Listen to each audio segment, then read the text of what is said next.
Hello everyone, welcome to RM classes. आज हम start करने जा रहे हैं मेटलर्जी चैप्टर के एमसीक्यूज। तो इस पार्ट में हम 35 एमसीक्यूज लेने जा रहे हैं and we will explain each MCQ. उसके कॉन्सेप्ट्स हम क्लियर करेंगे, जिससे कि अदर देन दीज 35 कोई भी टाइप ऑफ एमसीक्यूज इस टॉपिक से रिलेटेड आता है तो आप उसका आंसर दे सकें। तो चलिए स्टूडेंट स्टार्ट करते हैं फर्स्ट क्वेश्चन से। तो फर्स्ट क्वेश्चन है, the metallic lustre due to exposure to atmospheric oxygen increases, decreases, remains the same, first decreases then increases. तो क्वेश्चन से जैसे आपको लग रहा है कि मेटेलिक लस्टर डिक्रीज या इंक्रीज क्या होता है मेटल के लस्टर के साथ if you will expose metal to atmosphere. तो यूजुअली आप घर में भी देखते हो कि कुछ मेटल्स ऐसे होते हैं जिनको हमको वॉश करना पड़ता है कुछ टाइम के बाद उनकी शाइनिंग के लिए। जैसे हमारे कॉपर के वेसल्स होते हैं, सिल्वर के वेसल्स होते हैं। आप आयरन में आप देखेंगे, अगर बाहर आप देखते हो आयरन में बहुत जल्दी रस्ट होता है। तो ये मेटल्स के साथ एक्चुअल में क्या हो रहा है? तो मेटल्स क्या करते हैं, ये एटमॉस्फेरिक ऑक्सीजन या अदर भी gases that depends on metal वो रिएक्ट करते हैं। मेटल्स की जो रिएक्टिविटी है वो भी पूरी रिएक्टिविटी सीरीज पे डिपेंड करती है। तो रिएक्टिविटी सीरीज पे ही मैं इसके बाद नेक्स्ट जो वीडियो मैं उस पर अपलोड करूंगी, उसको एक्सप्लेन करेंगे, क्योंकि बहुत इंपॉर्टेंट है रिएक्टिविटी सीरीज। तो उसके बेसिस पे होता है। तो अगर हम मेटल के एक्सपोजर की बात करें तो जब वो एयर में आपका एटमॉस्फेरिक एक्सपोजर मिलता है तो इट विल डिक्रीज होता है लस्टर। क्यों डिक्रीज होता है? क्योंकि मेटल में ऑक्सीजन या कार्बन डाइऑक्साइड या हाइड्रोजन सल्फाइड रिएक्ट करते हैं और मेटल के ऑक्साइड्स बनाते हैं। यूजुअली यहाँ पे हम ऑक्सीडेशन की बात कर रहे हैं तो ऑक्सीजन ऐड होता है, तो ये मेटल के ऑक्साइड्स बनाते हैं। अगर हम इनकी रिएक्टिविटी देखें on the basis of their position in reactivity series, then you can see that sodium and potassium react vigorously when exposed to atmosphere. Magnesium, aluminium, zinc and lead इसके बाद आते हैं। तो ये रिएक्ट करते हैं स्पेसिफिक वे में। ये एक प्रोटेक्टिव लेयर बनाते हैं, ये एक प्रोटेक्टिव लेयर बनाते हैं, आपको याद रखना है ये, ठीक है। और कंपेरेटिवली ये स्लो रिएक्ट करते हैं। मैग्नीशियम बर्न होता है विद डेजलिंग वाइट शाइन, इसीलिए जो क्रैकर्स होते हैं उनमें भी हम मैग्नीशियम यूज करते हैं। व्हेन इट बर्न्स तो ये स्पार्क क्रिएट करता है। अगर हम आयरन की बात करते हैं तो आयरन आपका क्या करता है, स्टीम में थोड़ा सा उसको सॉरी वाटर नहीं, स्टीम नहीं है यहाँ पे, ऑक्सीजन के साथ जो आयरन की रिएक्टिविटी होती है वो Fe3O4 बनाएगा। This is the combination of second and third oxidation state of iron. You can write it as ferrous वाला जो स्टेट है विद फेरिक स्टेट, ठीक है। तो सो this is the combination of second and third oxidation state. Same way copper जब react करता है oxygen से तो ब्लैक, और ये इजिली रिएक्ट नहीं करता है, ये प्रोलॉन्ग्ड हीटिंग के बाद इसका रिएक्शन होता है। और बॉटम में आते हैं रिएक्टिविटी सीरीज के सिल्वर, गोल्ड, प्लेटिनम, ये रिएक्ट नहीं करते हैं ऑक्सीजन से, ठीक है। तो सिल्वर का जो रिएक्शन होता है वो जो हम कोरोजन में पढ़ते हैं वो H2S से होता है, वो सल्फाइड्स के साथ करता है, ऑक्सीजन के साथ नहीं रिएक्ट करता। तो इस एक क्वेश्चन में आपको बहुत सारे क्वेश्चंस का आंसर मिल सकता है। चलिए सेकंड क्वेश्चन स्टार्ट करते हैं। सेकंड क्वेश्चन है, the metals that produces a sound on striking on hard surfaces are said to be, ये प्रॉपर्टी को हम कहते हैं सोनोरोसिटी, सोनोरस कहते हैं। एंड सोनोरोसिटी का एक्सप्लेनेशन है कि वाई मेटल्स आर सोनोरस, क्योंकि उनके पार्टिकल्स आपके फिक्स्ड पोजीशन में होते हैं और when you will hit the metal तो ये जो पार्टिकल होते हैं ये अपनी मेन पोजीशन से आपके टू एंड फ्रो वाइब्रेशन करते हैं। ये आपके अब the plane, below the plane, left right, ये किसी भी डायरेक्शन में 3D में वाइब्रेशन होता है। तो because of that vibration sound create करते हैं मेटल्स। थर्ड क्वेश्चन देखते हैं students. Third question is, The ability of metals to be drawn into wires is called। तो बहुत सिंपल और इजी क्वेश्चन है ये, एकदम आपका 7th 8th क्लास का क्वेश्चन है। तो एबिलिटी ऑफ मेटल्स, वायर्स में आप मेटल्स को, आपको मालूम है कि वायर्स बनते हैं मेटल्स के, तो इस प्रॉपर्टी को हम क्या कहते हैं? इस प्रॉपर्टी को हम कहते हैं डक्टिलिटी। तो ये तो आपका सिंपल क्वेश्चन है, लेकिन इसका रीजन क्या होता है? डक्टाइल होने का रीजन क्या होता है? मेटल्स में जो मेटलिक बॉन्ड होते हैं वो होते हैं, suppose this is the metal, एक बाइवेलेंट मेटल है, इसने अपने 2 इलेक्ट्रॉन दे दिए, ये 2 इलेक्ट्रॉन है, दीज आर फ्री इलेक्ट्रॉन्स, और अपने में metal is carrying a hole. अभी यहाँ पे क्या है? इलेक्ट्रॉन की वैकेंसी है। तो ये आपका एक मेटल ये है, एक मेटल ये है। डक्टिलिटी क्यों होती है? क्योंकि अगर हम मेटल्स की एक लेयर को अगर आप ऐसे खींच भी रहे हैं, स्प्लिट भी कर रहे हैं लेयर्स को, तो वो लेयर स्प्लिट सेपरेट होने के बाद भी कनेक्टिविटी बना के रखती है। हम इसको ऐसे एक्सप्लेन कर सकते हैं, क्यों बना के रखती है कनेक्टिविटी, क्योंकि इनके फ्री इलेक्ट्रॉन्स एंड कर्नेल जो मेटल्स के पॉजिटिव होल्स होते हैं, वैकेंसीज होती हैं, इनके बीच में फोर्स ऑफ अट्रैक्शन रहता है। और ये जो फ्री इलेक्ट्रॉन्स हैं, it is like ocean of electrons. तो ये इलेक्ट्रॉन आप मेटल्स को कहीं भी डिस्प्लेस करेंगे, वो वहां जाके मेटल वैकेंसीज और अपने पोजिशन के बीच में एक कनेक्शन बना के रखता है। तो this is the reason metals ductile होते हैं। If these are the two layers, तो अगर आप इस लेयर को इससे ऐसे ड्रैग करते हैं और यहां पे बनाते हैं, तो ये वाला जो पॉइंट है एक तरीके से समझने के लिए, इस पॉइंट पे भी इतना स्ट्रांग फोर्स ऑफ अट्रैक्शन होगा कि आपको ये एक ही लगेगा, ये आपने सेपरेट किया, लेकिन इनके बीच में मेटल कैरनेल्स और फ्री इलेक्ट्रॉन्स के बीच में एक फोर्स ऑफ अट्रैक्शन कॉन्टिन्यूअस बना रहेगा। So this is the reason ductility metals में होती है। This is the property of metal. Fourth question है, metal tungsten has the highest melting point. तो कितना मेल्टिंग पॉइंट है, आपको कैसे इसको याद रखना है, ये आप याद रखेंगे 3422 डिग्री सेल्सियस, इतना इसका मेल्टिंग पॉइंट होता है और ये आपका हाईएस्ट मेल्टिंग पॉइंट है मेटल्स में। अब इसका सिंबल है W से प्रेजेंट करते हैं टंगस्टन को। और ये क्यों इसका इतना मेल्टिंग पॉइंट होता है, इसका मेल्टिंग पॉइंट होता है because strong metallic bonds formed between its atoms bye 5d electrons. SPDF arrangement पढ़ेंगे आप स्टूडेंट्स, आप 11th में पढ़ेंगे, तो उसमें आप पढ़ेंगे कि आपका शेल्स में भी सब शेल्स होते हैं। उन सब शेल्स में टंगस्टन के केस में जो 5th शेल का सब शेल डी होता है, उसमें जो इलेक्ट्रॉन्स होते हैं उनके बीच में स्ट्रॉन्ग मेटलिक बॉन्ड्स होते हैं। तो इसलिए उसको मेल्ट करना मतलब दो, अगर ये ऐसे पार्टिकल्स हैं तो इनको सेपरेट करने के लिए हमको ज्यादा हीट एनर्जी की रिक्वायरमेंट होती है। चलिए 5th question, non metal bromine exist in solid state, liquid state, plasma state, gaseous state. तो आप अगर 17 ग्रुप हैलोजेंस की बात करते हैं तो आपको वैसे भी याद रखना है। So this is the series, इसमें फ्लोरीन क्लोरीन ये गैसेस होती हैं, ब्रोमीन लिक्विड होता है, आयोडीन सॉलिड होता है। तो स्पेशल क्वालिटी है इस ग्रुप की ये। तो फ्लोरीन क्लोरीन गैसेस हैं। क्यों गैसेस हैं ये, क्योंकि इनके पार्टिकल साइज कंपेरेटिवली स्मॉलर है। जैसे जैसे साइज इंक्रीज होता जाएगा तो इनके जो आपस के फोर्सेज होंगे, इंटरमॉलिक्यूलर फोर्सेज हैं या इंटर पार्टिकल फोर्सेज हैं, इनमें अट्रैक्शन इंक्रीज होता जाता है। तो ब्रोमीन के आते आपके बॉटम में आते तक ग्रुप में डाउनवर्ड आने में ब्रोमीन का एटॉमिक साइज क्या होगा, बिगर होगा इन कंपैरिजन टू बोथ। तो बिगर साइज की वजह से इनके बीच में जो आपके ज्यादा इलेक्ट्रॉन्स होंगे, बहुत ज्यादा, एक एटम के पास ज्यादा इलेक्ट्रॉन्स है तो आप उसका जो एडजेसेंट एटम है उसके पास भी है। तो इन दैट वे जो डाइपोल डाइपोल इंटरैक्शन होता है आपके पार्टिकल पार्टिकल के बीच में, वो ज्यादा स्ट्रांग होगा। तो because of strong interaction liquid होगा, और ज्यादा अगर स्ट्रांग होता है तो वो सॉलिड होता है। ठीक है, so this is the reason. तो लिक्विड, ब्रोमीन लिक्विड होता है। Attractive forces increases, attractive forces increases, reason ये है इसका, from top to bottom in a group.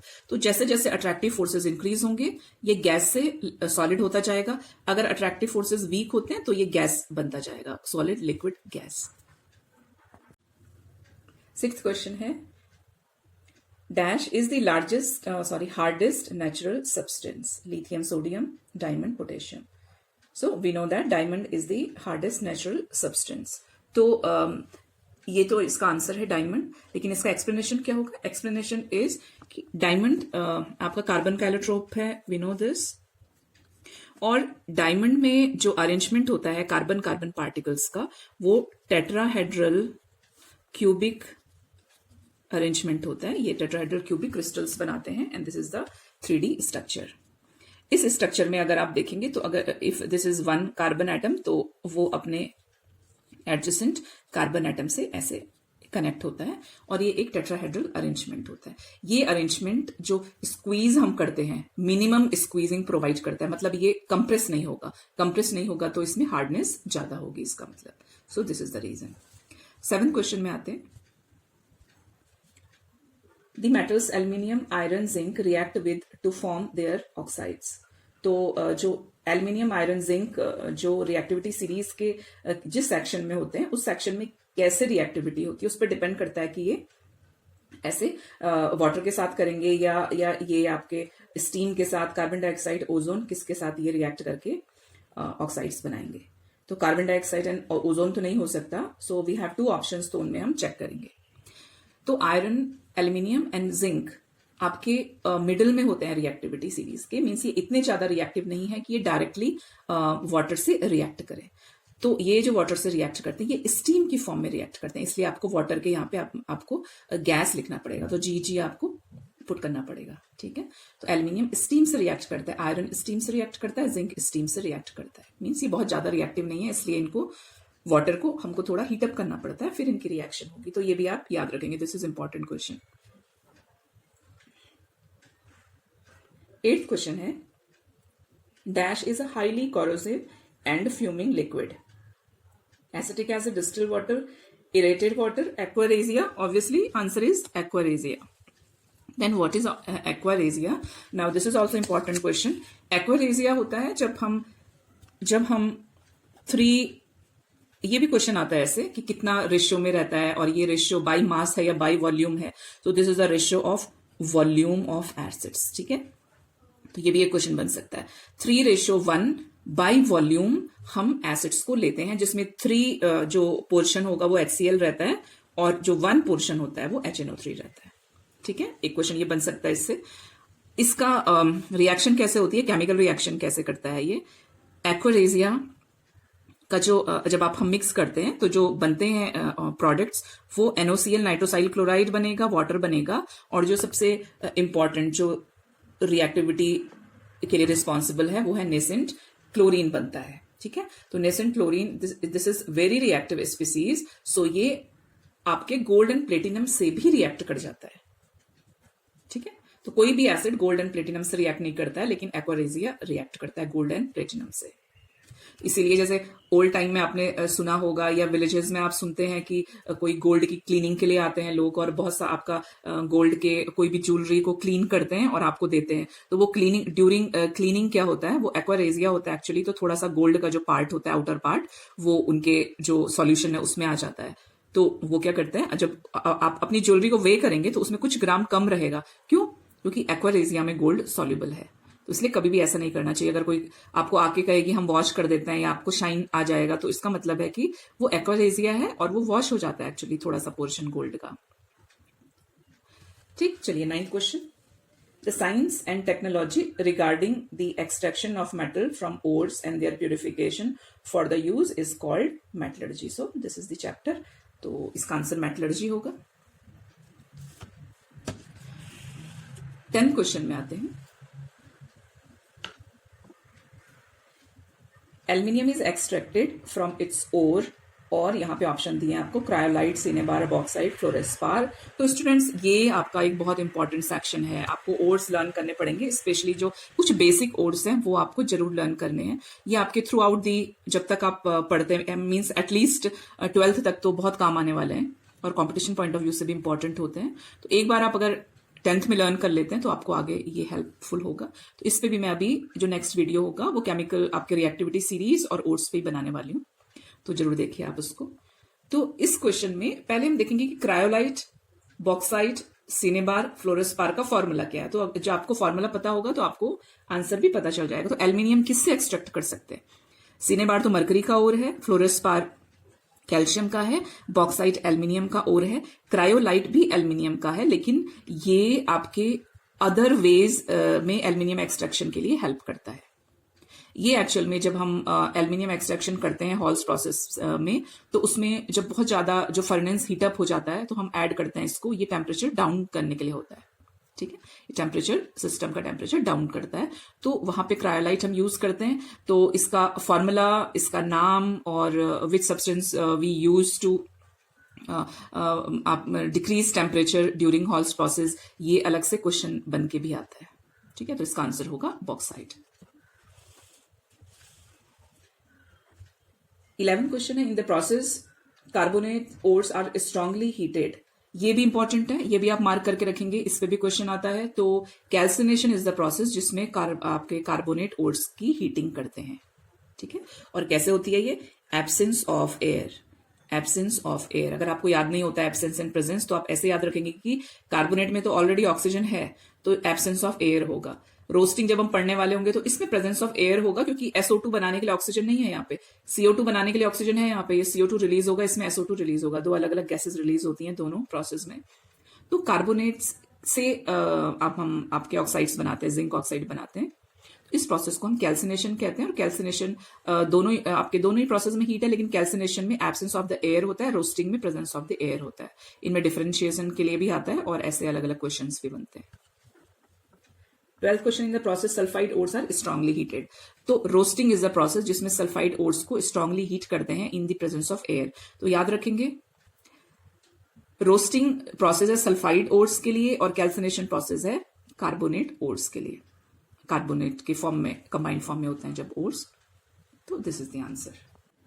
13 question is, anodizing is a process of forming a thick layer of aluminium oxide, sodium oxide, magnesium oxide, potassium oxide।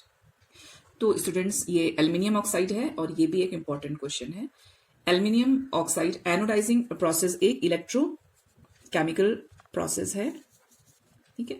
इस process में aluminium पे protective layering हम add करते हैं। इसमें it converts metal surface into corrosion resistant. तो ये भी क्वेश्चन आ सकता है कि एनोडाइजिंग प्रोसेस में क्या होता है। एनोडाइजिंग प्रोसेस में आपकी जो मेटल सरफेस होती है उसको हम कोरोजन रेजिस्टेंट सरफेस में चेंज करते हैं। मींस ये एल्यूमिनियम है, इसके आउटर लेयर का हम ऑक्सीडेशन करके एल्यूमिनियम ऑक्साइड बनेगा।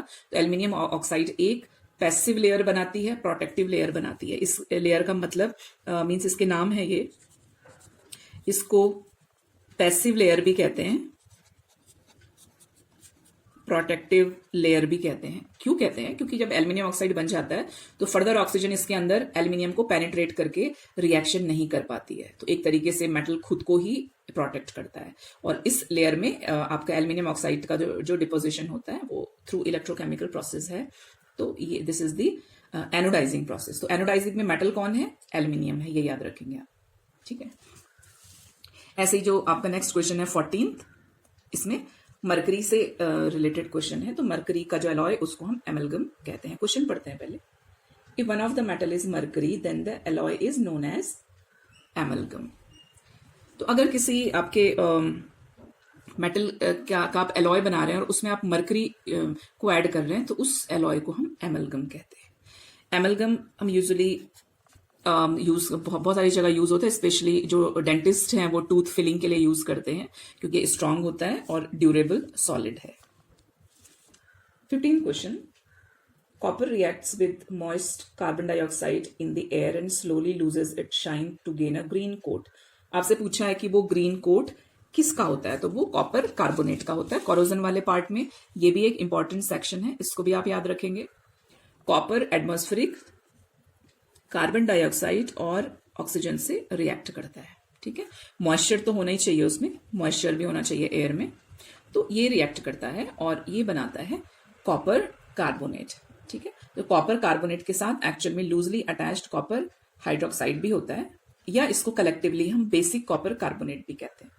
और ये ग्रीन कोटिंग होती है। तो कॉपर के जो घर में वेसल्स हैं उनमें आप देखते हो कि हमको क्लीन करना पड़ता है, स्पेशली पूजा के जो जितने वेसल्स होते हैं तो उनको हमको क्लीनिंग चाहिए होती है क्योंकि उसमें स्पॉट बनने लग जाते हैं 1-2 दिन के बाद। तो कैसे बनते हैं? मॉइस्चर, कार्बन डाइऑक्साइड, ऑक्सीजन, सारी चीजें एटमॉस्फेयर में रिच है हमारा एटमॉस्फेयर इनसे, तो ये कॉपर से रिएक्ट कर जाती हैं।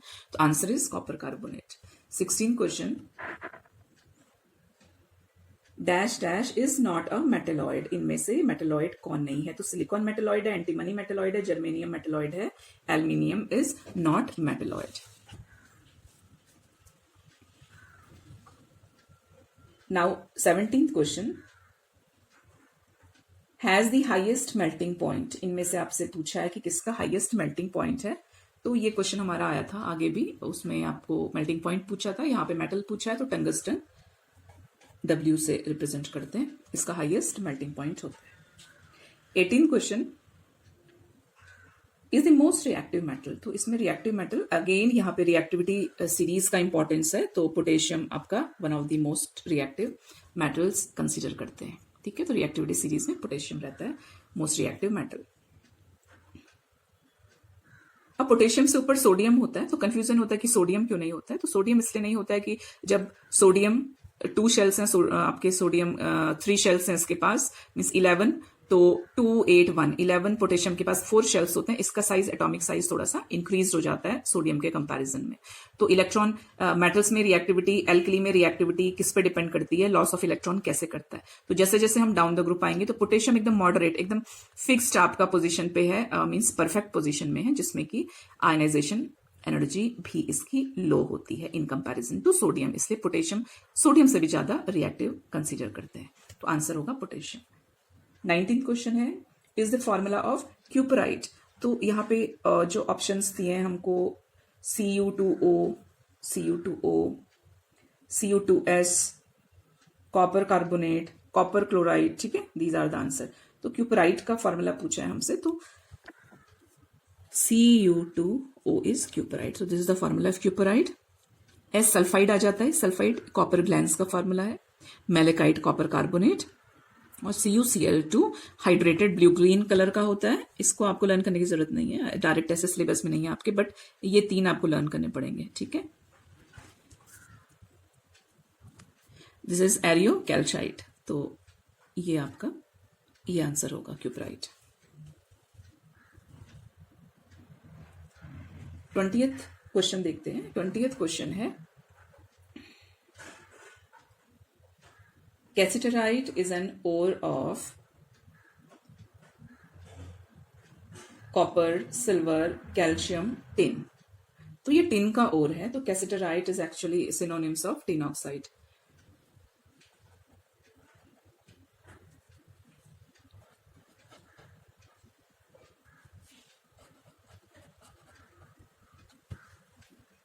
Twenty-first question is, metal oxides are generally in nature. तो मेटल ऑक्साइड्स कैसे होते हैं नेचर में? बेसिक होते हैं नेचर में, ठीक है।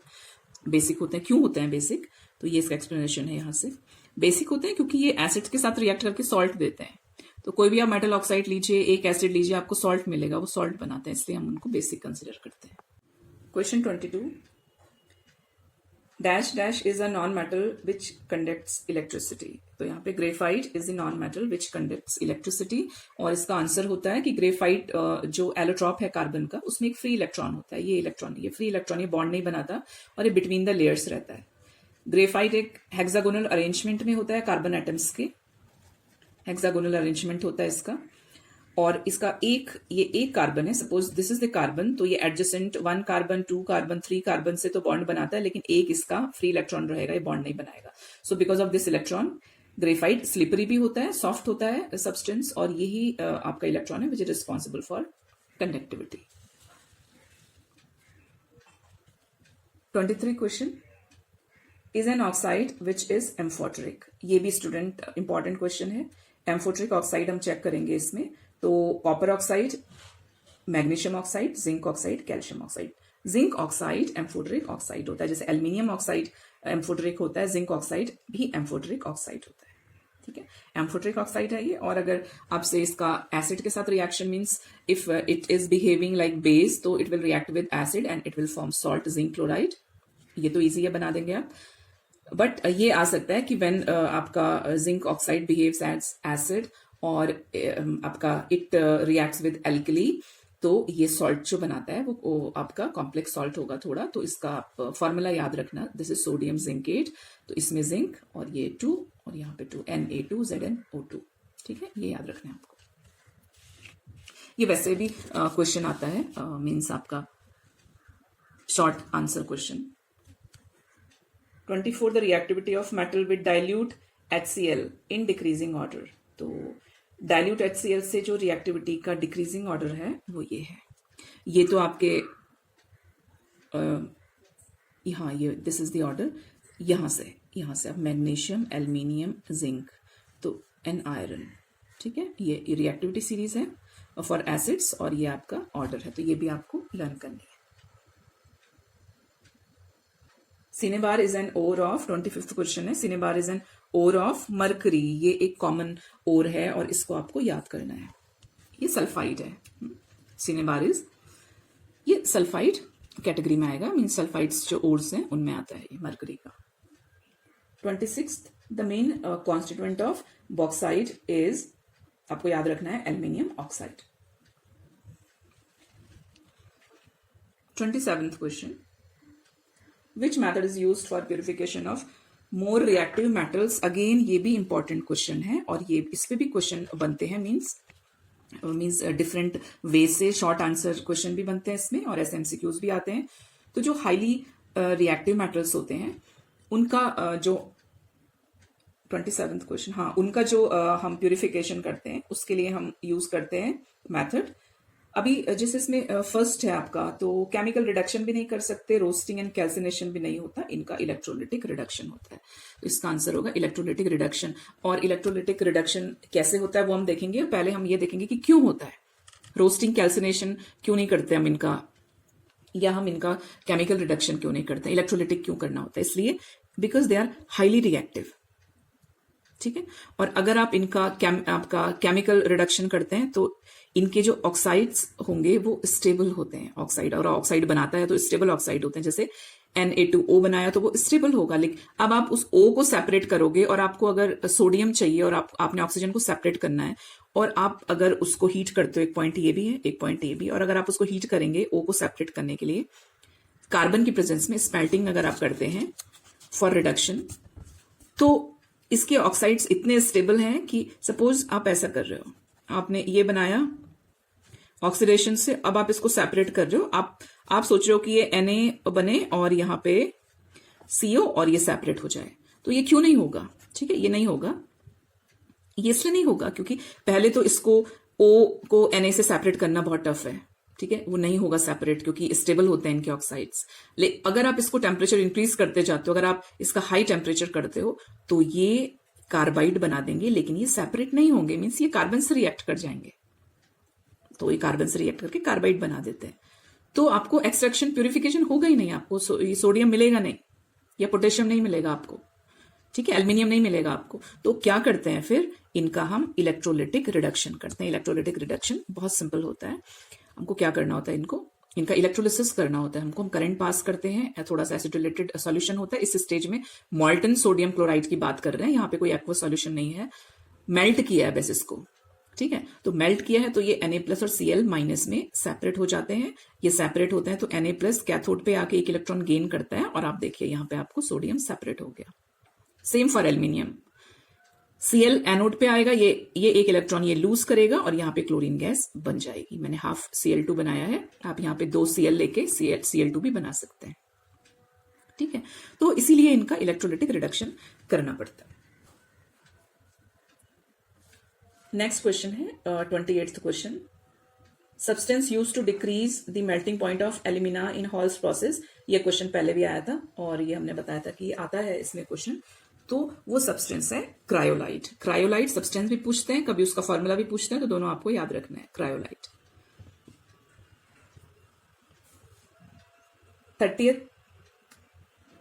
29th question, 29th is galvanization is a method of protecting iron from rusting by coating it with a thin layer of aluminium, tin, silver, zinc।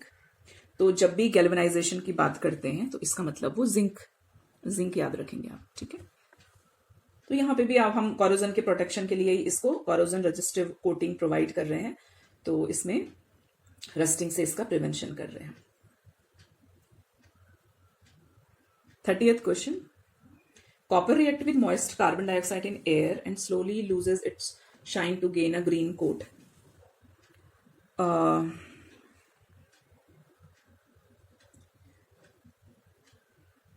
30th question है, dash react with, important question है कि HNO3 कौन से metals के साथ hydrogen evolve करता है। बाकी के साथ क्या करेगा, HNO3, उसका आंसर आपका होता है कि HNO3 being strong oxidising agent H2 को ऑक्सीडाइज करता है। यहाँ पे O ऐड कर देगा, मीन्स आपको हाइड्रोजन नहीं मिलेगा बल्कि आपको वाटर सेपरेट करेगा। लेकिन मैग्नीशियम एंड मैग्नीज दो ऐसे मेटल्स हैं जिनके साथ HNO3 रिएक्ट करके हाइड्रोजन गैस प्रोवाइड करता है। तो ये भी एक इंपॉर्टेंट क्वेश्चन है, ये आता है। अदर मेटल्स के साथ क्या करता है, हाइड्रोजन रिलीज नहीं करता है, ये आप याद रखेंगे। एंड क्यों नहीं करता है, आंसर है कि आपके HNO3 स्ट्रॉन्ग ऑक्सीडाइजिंग एजेंट है, क्योंकि strong oxidising agent. So this is the reason.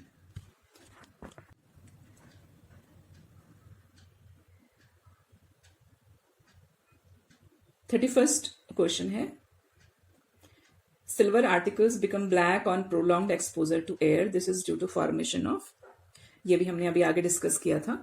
तो सिल्वर में जो कॉरोजन होता है वो होता है एटमॉस्फेरिक हाइड्रोजन सल्फाइड की प्रेजेंस में। ये सिल्वर सल्फाइड बनाता है which provide silver utensils a black coating, तो ये ब्लैक कोटिंग होती है और ये आप याद रखेंगे एटमॉस्फेरिक H2S से रिएक्ट करता है।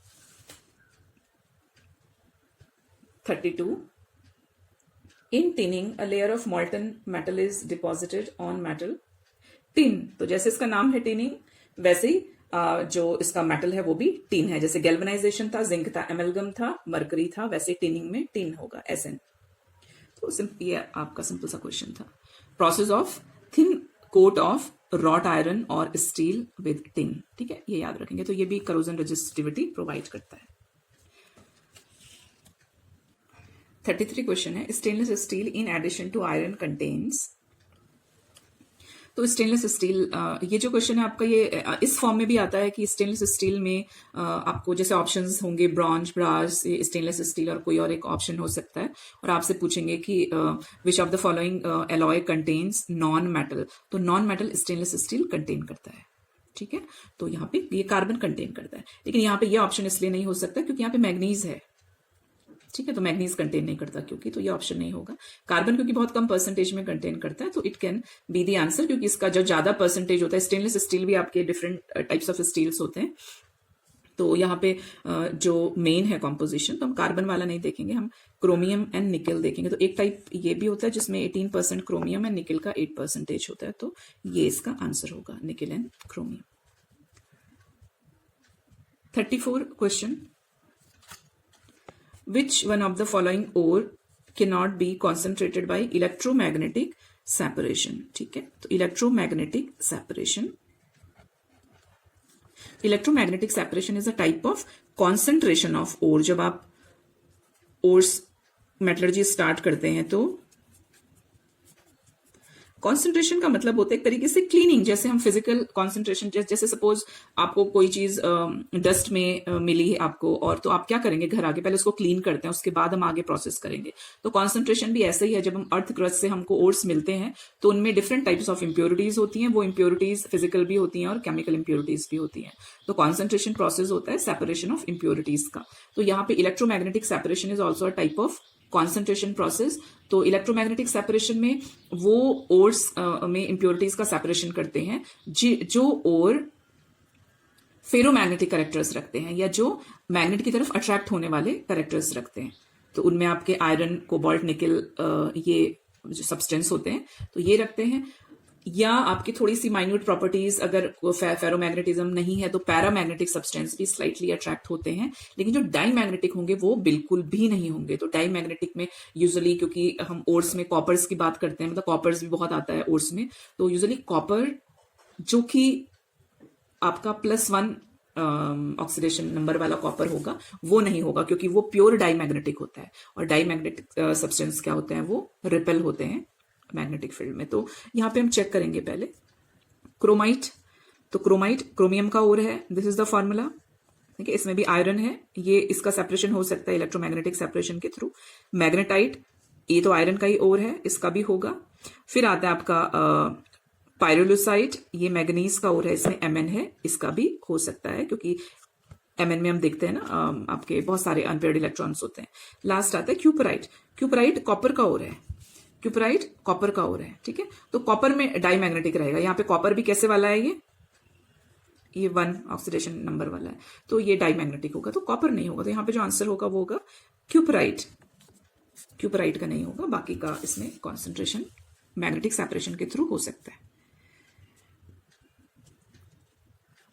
35 question, which of the following oxides can not be reduced with carbon to obtain metal. Again ये भी मार्क करेंगे, ये भी बहुत इंपॉर्टेंट क्वेश्चन है और मेटलर्जी में इसका इंपॉर्टेंस है अपना। तो which of the following oxides can not be reduced with carbon to obtain metal. Carbon से जो सेपरेशन होता है, देखो हम ऑक्साइड बनाते हैं ना, तो कार्बन से जो सेपरेशन होता है उसको स्मेल्टिंग कहते हैं। सारे मेटल्स कार्बन की प्रेजेंस में सेपरेट नहीं होते हैं, ठीक है, ये आपको याद रखना है। तो अदर देन कार्बन, एल्युमिनियम भी रिएक्टिव मेटल्स आता है, तो एल्युमिनियम से भी आपका रिडक्शन होता है। देखो एल्युमिनियम ऑक्सीजन को इजिली कैरी अवे करेगा, इससे रिमूव करेगा। तो मैग्नीज एंड क्रोमियम, ये याद रखेंगे आप, manganese, chromium, aluminium, manganese, chromium, aluminium, इनका जो सेपरेशन होगा, रिडक्शन होगा, मींस ऑक्साइड को सेपरेट करना है हमको, रिडक्शन होगा जो केमिकल रिडक्शन कार्बन की प्रेजेंस में नहीं होगा। ठीक है, मींस इससे ऑक्सीजन सेपरेट करना, ऑक्सीजन सेपरेट करना, ऑक्सीजन सेपरेट करना, और ये हमको प्योर मेटल में ये मिलेगा, ये कार्बन के थ्रू नहीं होता। तो मैग्नीज का एल्युमिनियम से होता है, क्रोमियम के ऑक्साइड का भी एल्युमिनियम से होता है, और एल्युमिनियम का अभी ऊपर पढ़ा था हमने, इसमें इलेक्ट्रोलिटिक रिडक्शन होता है, जैसे सोडियम का, सोडियम के ऑक्साइड का होता है, ऊपर पढ़ा था ना, सोडियम पोटेशियम, इलेक्ट्रोलिटिक रिडक्शन होता है, केमिकल रिडक्शन नहीं होता। तो चलिए देखते हैं इसमें मैग्नीज ऑक्साइड का कैसे होता है, एल्युमिनियम की प्रेजेंस में सेपरेट होता है। क्रोमियम का कैसे होता है, एल्युमिनियम की प्रेजेंस में सेपरेट होता है। यहाँ पे ये बैलेंसिंग वैसे भी हो जाएगी, यहाँ पे हमको 2 करना पड़ेगा बस, तो इसकी जरूरत नहीं है, यहाँ पे 2 करना पड़ेगा, यहाँ पे जरूरत नहीं होगी। Cr2 Cr2 3 हाँ ठीक है, ठीक है। एल्युमिनियम का जो सेपरेशन होगा, रिडक्शन होगा, वो इलेक्ट्रोलिटिक रिडक्शन होगा। तो बहुत सारे क्वेश्चन बन सकते हैं, देखो एक क्वेश्चन में, तो इलेक्ट्रोलिटिक रिडक्शन में सेम जैसे हमने सोडियम क्लोराइड को मॉल्टन स्टेज में किया था, वैसे ही हम इसको भी करेंगे, मेल्ट करेंगे, और यहाँ पे इसका ये ऐसे सेपरेशन होगा। ये कैथोड पे Al3+ कैथोड पे आएगा, 3 इलेक्ट्रॉन गेन करेगा, रिडक्शन होगा। ऑक्सीजन यहाँ पे 2 इलेक्ट्रॉन से लॉस करेगा, लॉस ऑफ इलेक्ट्रॉन, ऑक्सीडेशन होता है एनोड पे, ये इसका ऑक्सीडेशन होगा। तो ये 35 MCQs थे स्टूडेंट्स। जल्दी में मेटलर्जी की बाकी जो वीडियोज हैं उसको लेके जल्दी से हम अपलोड करते हैं। Thank you.